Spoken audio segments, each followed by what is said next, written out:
বুদ্ধিমান মানুষ অপমানের প্রতিশোধ সামনের মানুষের থেকে বেশি সফল হয়ে দেখান। তাই জীবনে যখন খারাপ সময় আসবে তখন এই কথাটা মনে রাখবেন, প্রকৃতি তার সঙ্গেই খেলা করে যে ভালো খেলোয়াড় হয়। যদি আপনি মানুষের অপমান শুনে দুঃখিত হয়ে যান এবং অথবা মানুষের প্রশংসা শুনে আনন্দিত হয়ে ওঠেন, তাহলে বুঝবেন আপনি একটি খেলার পুতুল হয়েই রয়েছে, যার নিয়ন্ত্রণ সর্বদা অন্যের হাতে রয়েছে।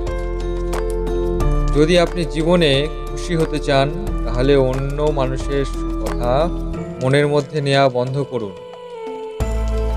আপনার চারিপাশের মানুষরা হয়তো আপনার সামনে বলবে যে আপনি সফল হন, কিন্তু তারা কখনোই মনে চান না যে আপনি তাদের থেকে আরও বেশি সফল